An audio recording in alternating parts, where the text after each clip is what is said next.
Interesting stuff today from Shane Steichen. Yesterday, we know what happened. 23-20, the Colts lose. Anthony Richardson taps out.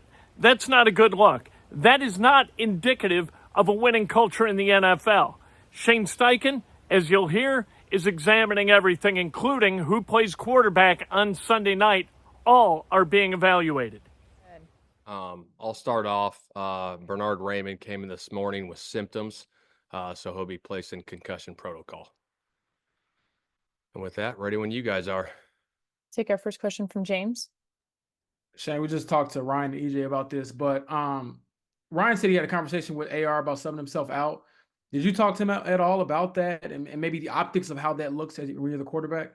Yeah, we had a conversation about it this morning in the quarterback room, which I'll keep private. But obviously in those situations, he knows, right, on those type of deals, like you can't take yourself out. And, it's a learning experience for him and he's got to grow from it.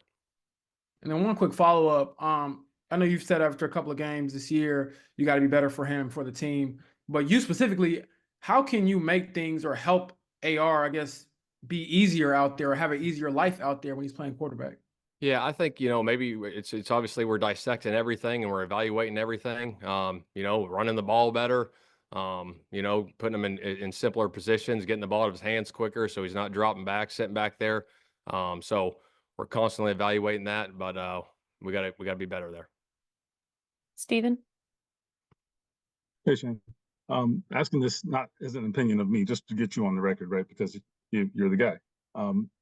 Under what circumstances do you think a young guy at that spot would benefit from sitting? Or is your philosophy more like just you got to push through it and that's how you grow, Yeah, I think it could go either way, right? I mean, there's certain guys that, throw guys into the fire early and there's other guys that let them sit back and watch. So obviously playing, like I've said before, the more you play, the more you learn at that position. But is there benefit sometimes in sitting back and watching? Yeah, of course there is. And so those are just, conversations that go on in the off season and constantly going on through NFL football teams. Greg?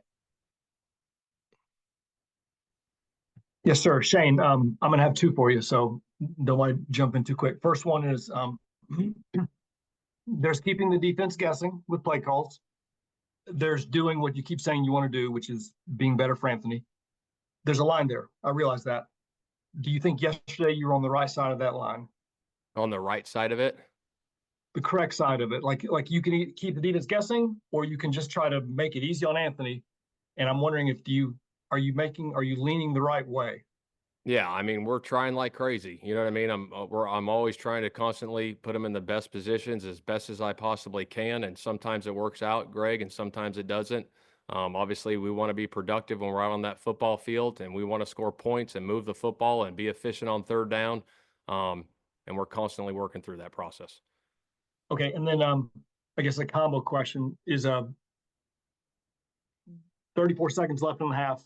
Results-driven league, but your quarterback's 2 for 14, and you're on your 12. Mm-hmm. So double question, not related. In real time, I'm like, why are you doing that? So can you please, why'd you do that? And then second is Anthony starting Sunday? Right now in that situation, it was a minute left. They had all 3 timeouts, and so we started off with a run, see if we could pop it there, get some yardage, and we did. So we said, hey, let's kind of be aggressive a little bit and go for it. And obviously we, didn't convert the second down pass. And then it was third down there on that situation. And then we thought we could get a play there and complete a pass, and it didn't work out. Is he starting Sunday? We are evaluating everything. Nate? Shane, it feels like when you guys have gone to some of the more design runs for Anthony, it's been more in the second half. Is there, with that conversation, I mean, how much of it is trying to keep some of these hits off and keep the risk away from him versus, putting him in positions where he can win with his legs? Because yesterday he talked about how, he thinks he can run, as well as anybody who's not Lamar Jackson. Yeah, Nate, I think it goes back to like when we have these quarterback runs, right? We're reading the guy, and sometimes it dictates whether he, keeps the ball or hands it off to JT. So there is a balance there. And sometimes he might have more design runs if they give him the read. If not, we're going to hand the ball off. And then obviously we can get under center and hand the ball off like we did to JT, to start the third quarter there. So we work through those things. Dominic? Yes, Shane, what would you say is the identity of this team right now, or offense, defense, however you want to answer that? I think the identity right now at this moment is our resilience and our toughness. We've been in one-score games every game this year, and our guys keep fighting like crazy, and there's never any quit in this team. So I would say that. JJ?